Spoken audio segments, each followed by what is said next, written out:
స్వర్గీయ మాజీ ముఖ్యమంత్రి వైఎస్ రాజశేఖర్ రెడ్డి 77వ జయంతి సందర్భంగా సంగారెడ్డి పట్టణ కేంద్రంలో జిల్లా వైఎస్సార్ భవన్లోని రాష్ట్ర బీసీ సంఘం వర్కింగ్ ప్రెసిడెంట్ ప్రభుగౌడ్ ఆధ్వర్యంలో వైఎస్ రాజశేఖర్ రెడ్డి జయంతి వేడుకలను ఘనంగా నిర్వహించారు.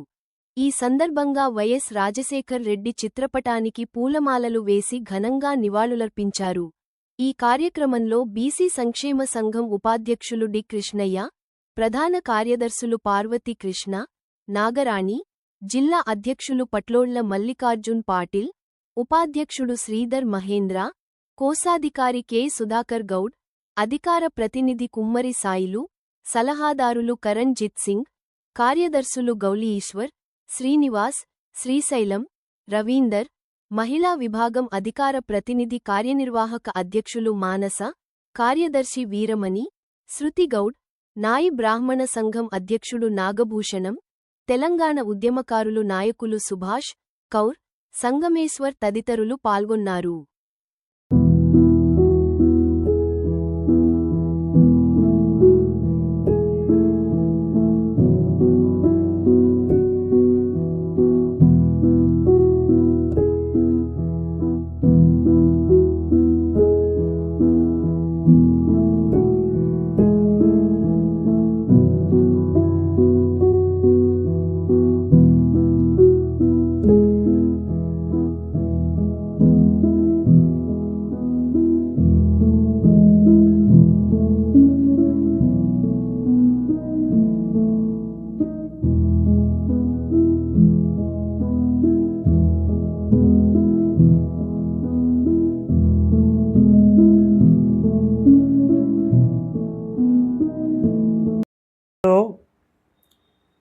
స్వర్గీయ ముఖ్యమంత్రి డాక్టర్ వైఎస్ రాజశేఖర రెడ్డి గారి 77వ జయంతి వేడుకలను సంగారెడ్డి పట్టణంలో వైఎస్ఆర్ భవన్లో ఘనంగా నిర్వహించుకోవడం జరుగుతుంది.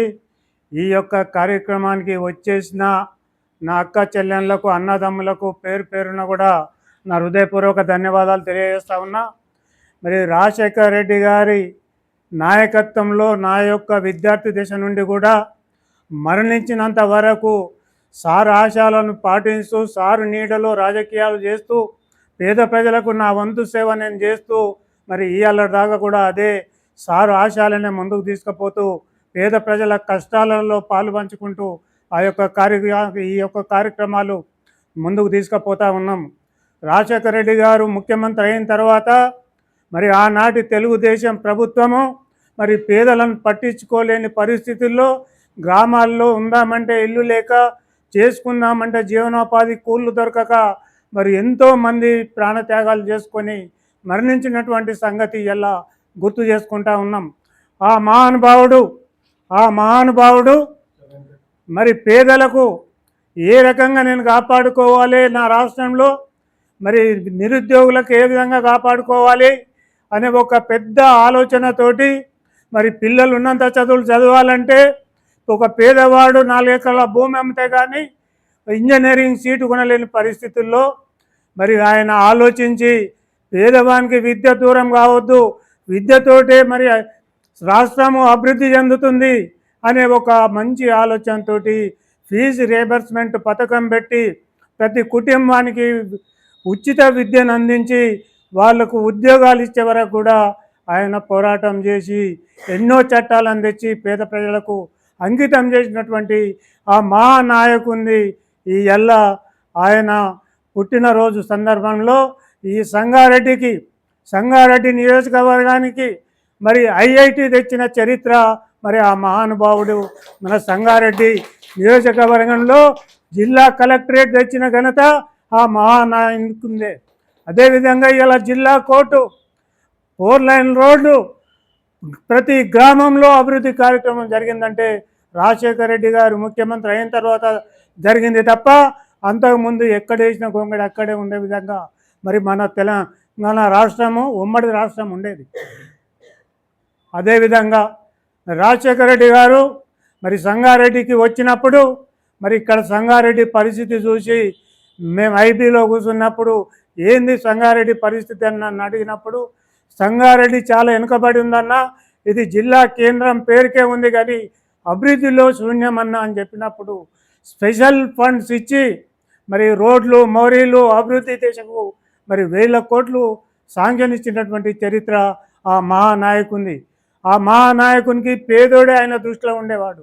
ప్రతి పేదరికంలో ఉన్న వ్యక్తి పేదరికం నుంచి బయటపడాలి, వాళ్ళకి ఏ రకంగా నేను బయట తేవాలన్న ఆలోచనతో స్వయం ఉపాధి పథకాల కింద మరి BC corporation, SC corporation, ST కార్పొరేషన్ల ద్వారా మరి పేదలకు స్వయం ఉపాధి కింద వాళ్ళకు సబ్సిడీలు ఇచ్చి అదేవిధంగా వాళ్ళ కుటుంబాలను బతుకుకోవడానికి కోసము ఉపాధి బాట చూపించినటువంటి మహా వ్యక్తి. ఆనాడు ఇందిరమ్మ ఇండ్లు మరి ప్రతి పేదలకు ఇందిరమ్మ ఇండ్లు ఇవ్వాలి, ఒక గ్రామంలో పూరి గుడిచెన్న కనిపించద్దు అనే ఒక ఆలోచనతోటి మరి అసెంబ్లీలో ప్రశ్న లేవనెత్తినప్పుడు మరి ఇది ఎక్కడ లోపం ఉన్నది, మరి ఇంకా ఇండ్ల పరిస్థితి బాగలేదని మరి అసెంబ్లీలో ప్రతిపక్షాలు అడిగినప్పుడు ఎంబడే ఆయన పోయి మరి ఒక అసెంబ్లీ అయిన తెల్లారే రచ్చబండ కార్యక్రమానికి బయలుదేరి స్వరవస్తులైనటువంటి సంగతి 2 రాష్ట్రాల్లో ప్రతి గుండె కూడా ఏడ్చినటువంటి సంఘటన. పేద ప్రజల కోసమే రచ్చబండ కార్యక్రమానికి పోయి ఉమ్మడి రాష్ట్రానికి ఆయన ప్రాణాలు అర్పించినటువంటి మహానాయకునిగా ప్రతి కుటుంబంలో ఏడవని వ్యక్తి లేడు, బాధపడని వ్యక్తులు లేరు. ఆయన మరణిస్తే తన కుటుంబంలోనో వ్యక్తి మరణించినంత బాధతో పేద ప్రజలు నాయకులు ఈ పార్టీ ఆ పార్టీ లేకుండా అన్ని పార్టీల వాళ్ళు కూడా ఎంతో బాధపడ్డ సంగతి మనమంతా చూసినాం. అదేవిధంగా మరి పేదల కష్టాలంటే ఆయన ముందుండి ఇప్పుడు ఆరోగ్యశ్రీ వచ్చింది, ఆరోగ్యశ్రీ పెట్టిన ఘనత వైఎస్ రాజశేఖర రెడ్డి. ముఖ్యంగా వైఎస్ఆర్ ఏంటంటే ఆయన యొక్క పరిపాలన దక్షుడు. ఆయన ఒక విలేజ్ చూడండి, ఇంత మనకి వేరేందుకు ఇక్కడిక్కడ ఐఐటి ఉంది. ఈ ఐఐటి రావడానికి కూడా ఆయనే కారణం. రెండోది కాంగ్రెస్ ప్రభుత్వం ఏర్పడడానికి కూడా ఆయనే ముఖ్య కారకుడు. ఎందుకంటే ఆయన 100 కిలోమీటర్లు పాదయాత్ర చేసి ప్రభుత్వం ఏర్పాటు చేశాడు. అటువంటి పరిపాలన దక్షుడు చాలా అరుదు. రెండోది అంటే కేంద్రం నుంచే కానీ రాష్ట్రం నుంచి కానీ రాష్ట్ర ప్రజలకే కానీ కేంద్ర ప్రభుత్వంతో ఆయనకున్న సంబంధాలు, ఆయనకున్న యొక్క అనుబంధము వలన ఈ రాష్ట్రము అన్ని విధాల అభివృద్ధి చెందింది.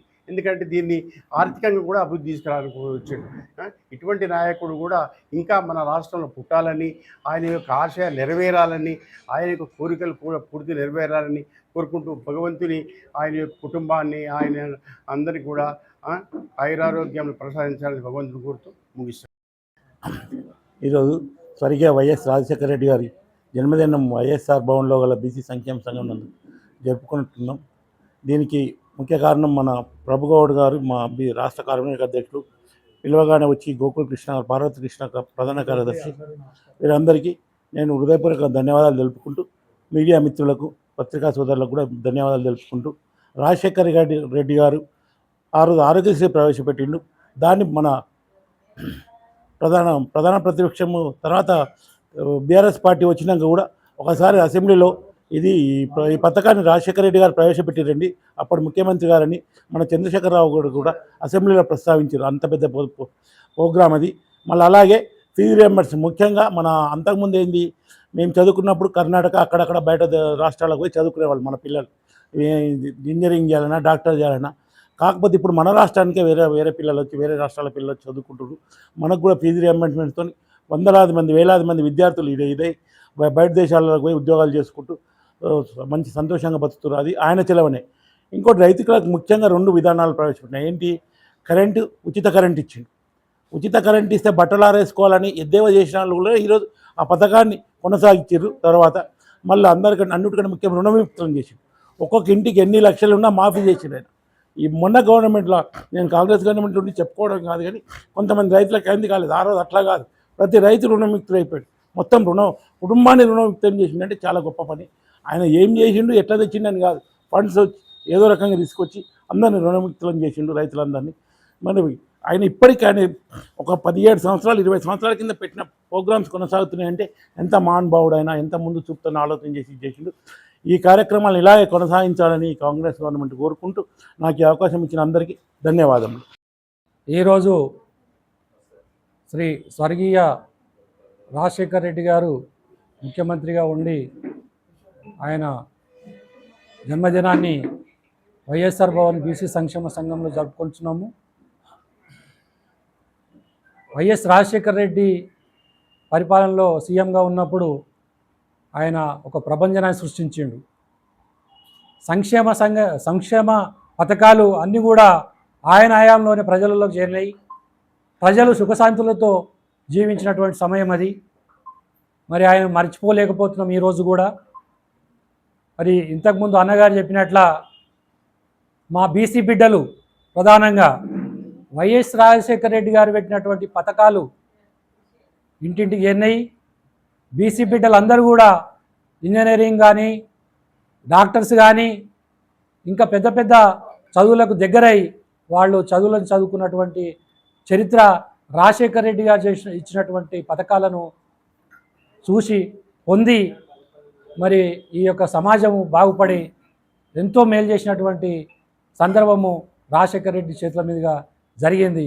మరి అటువంటి ఈ కార్యక్రమాల్ని ముందు తీసుకుపోవడానికి కాంగ్రెస్ ప్రభుత్వం కూడా సిద్ధంగా ఉన్నది. ఆ సంక్షేమ పథకాలను ఇప్పటికి కూడా కొనసాగిస్తున్నది. అందులో భాగంగా ఇందిరమ్మ ఇండ్లు, మరి అట్లాగే మన బీసీ బిడ్డలకు కావాల్సినటువంటి ఈ ఫీజు రియంబర్స్మెంట్ కూడా ప్రభుత్వము ఇవ్వడానికి ఈ మధ్యనే సిద్ధమైంది. కాబట్టి ప్రభుత్వానికి కూడా ధన్యవాదాలు తెలియజేస్తున్నాము. మా నాయకుడు మన మాజీ ముఖ్యమంత్రి వర్యులు శ్రీ వైఎస్ రాజశేఖర రెడ్డి గారి జయంతి ఉత్సవంలో భాగంగా మేమందరం కూడా బీసీ సంక్షేమ సంఘం తరఫున అందులో ముఖ్య ప్రధాన కారకుడు ప్రభుగౌడ్ అన్నగారి ఆధ్వర్యంలో మేము వైఎస్ రాజశేఖర రెడ్డి గారి జయంతి కానీ వర్ధంతి కానీ రెండు కూడా చాలా ఘనంగా జరుపుకోవడం జరుగుతుంది. మళ్ళీ మేము వైఎస్ రాజశేఖర రెడ్డిని లైవ్లో చూస్తున్నట్టే అనిపిస్తుంది. ఆ ఫోటో పెట్టి అదంతా చేస్తున్నప్పుడు ఆయన అట్లాంటి నాయకుడు మళ్ళీ పుడతాడా, మళ్ళీ మన కళ్ళ ముందు కనిపిస్తాడా అన్నట్టుగానే ఉంటుంది. వైఎస్ రాజశేఖర రెడ్డి గారు ఒక నాయకుడు, అట్లాంటి నాయకుడు మళ్ళీ కనబడడు. ఎందుకంటే ఇప్పటి నాయకులను చూస్తుంటే ఎక్కడ చూసినా తిట్టుకోవడాలు, బూతు పురాణాలు తప్ప అసలు రైతులకు ఏం చేస్తున్నాము, మహిళలకు ఏం చేస్తున్నాము, అభివృద్ధి పదంలో మనం ఏం చేస్తున్నాం అనేది ఏమీ లేదు. ఇప్పటి నాయకులంతా బూతు పురాణాలు తీసుకుంటూ కూర్చుంటున్నారు. అసలు ఎక్కడ చూసినా అభివృద్ధి అయితే ఏం కనిపించట్లేదు. సరే కనిపిస్తుందా అని అంటే ఫీజు రియంబర్స్మెంట్ అని అన్నాము. Fees reimbursement YS Rajasekhara Reddy గారు ఇంప్లిమెంట్ చేసినా అది ఇప్పటికి వరకు కూడా ఏ ఒక్క విద్యార్థి కూడా దాన్ని పూర్తిగా అనుభవించలేకపోతున్నారు. సో ఇప్పుడున్న గవర్నమెంట్లు ఏవైనా కానీ రాష్ట్ర కేంద్ర ప్రభుత్వాలు ఏవైతే ఇంతకు ముందు ఇంప్లిమెంట్ చేసిన అన్ని స్కీమ్లు కూడా ప్రతి పేదవాడి ఇంటి తలుపు తట్టాలని మేము కోరుకుంటున్నాము. మా బీసీ సంక్షేమ సంఘం తరపున వైఎస్ రాజశేఖర రెడ్డి గారికి ఘనంగా ఇవాళ జయంతి ఉత్సవాలు అనేది జరుపుకున్నాము. వైఎస్ రాజశేఖర రెడ్డి గారు Amar high, Amar high, Amar high. YS